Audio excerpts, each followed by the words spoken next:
Hello world. Well, I am prepared to read 2 plus 2 equals reality. I'm determined to read it. Lane and Rachel and others have been after me to do this for such a long time.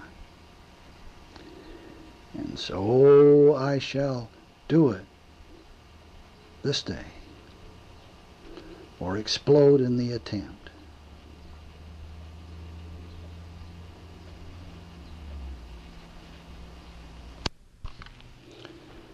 Now, this is Sunday afternoon, the 17th of March, 1991,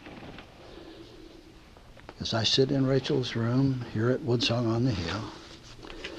And reading this thing is fraught with a degree of difficulty for the reason that,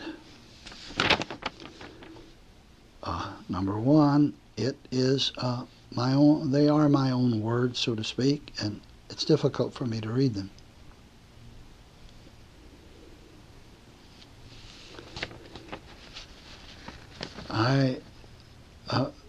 They were written so many years ago, 30 years ago.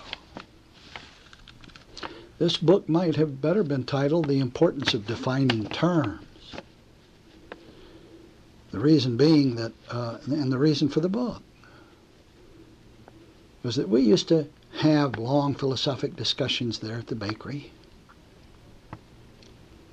And in the process of using the fancy words that we thought would communicate and express our thoughts, invariably somebody would, midway in a sentence, say, hey, what do you mean by that word? What do you mean by spirit? What do you mean by love? Or they'd even ask, well, what do you mean by God? And it wasn't long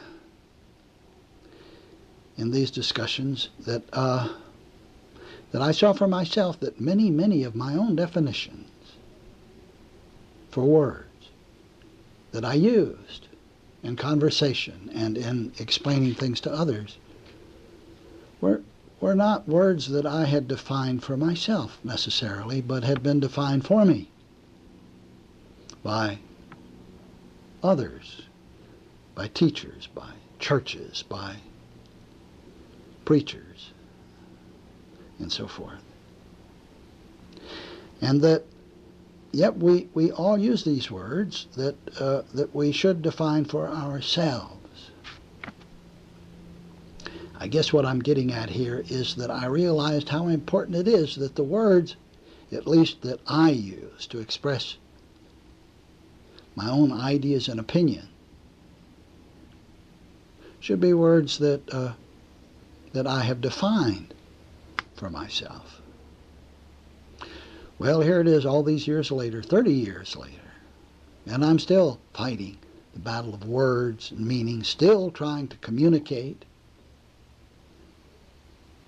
still trying to use the simplest words and the fewest words to say the most meaningful things to my friends and those to whom I talk, who are essentially myself. Well, in these 30 years later now, I don't speak as I did then.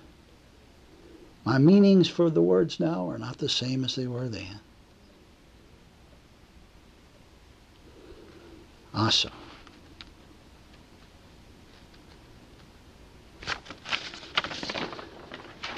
So I shall just be at it. Let me get off and running.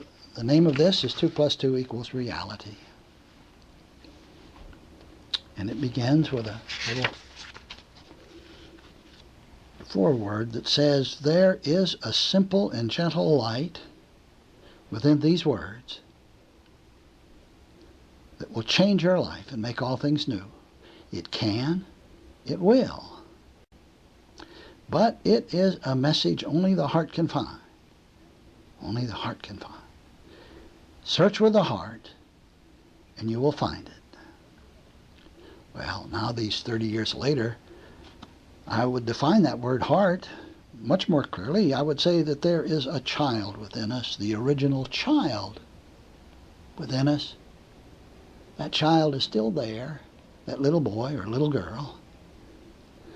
We allow that one, that little boy, that little girl, to hear these words. We search with that child inside.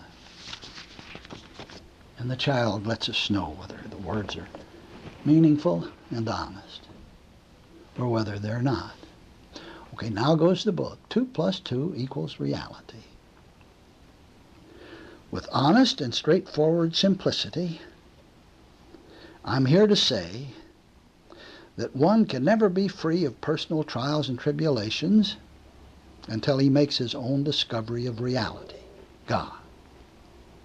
We will never find more than the most temporal, ephemeral happiness until we make a personal discovery of God, isness. Until we get off our soft sofa and actually make our own determination of reality, of truth, of fact. We will never permanently rid ourselves of the grind and grate in the pit of the stomach, nor find ourselves free of that feeling of impending doom until we make our own individual determination of exactly what God means to us, of what God is to us.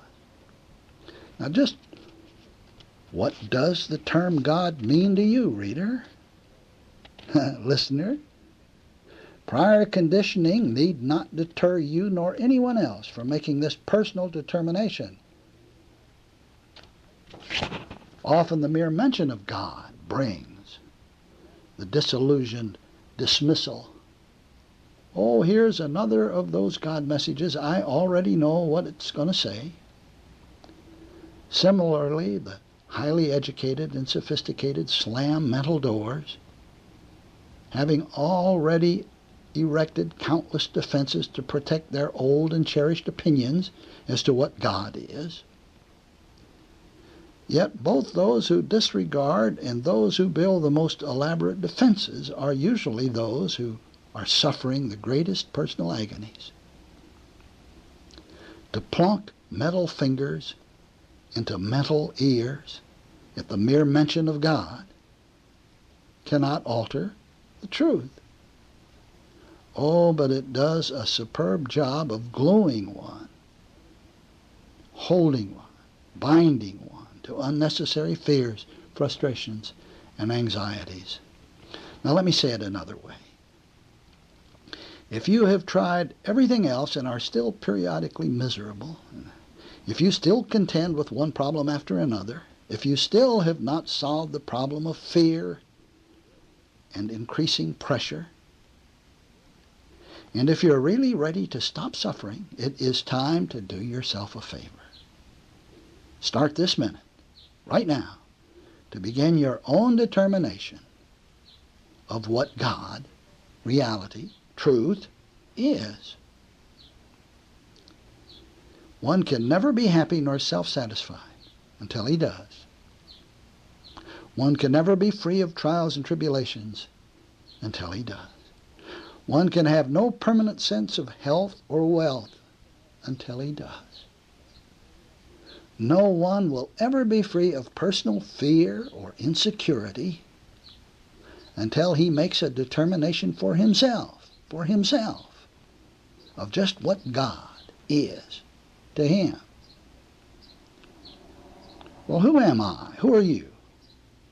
Why are we here? What is the purpose of life? Who or what is God? What is absolute reality? Reality is the most real thing in a person's life. The term, the very word itself, should therefore mean something real and tangible to one, more so than any other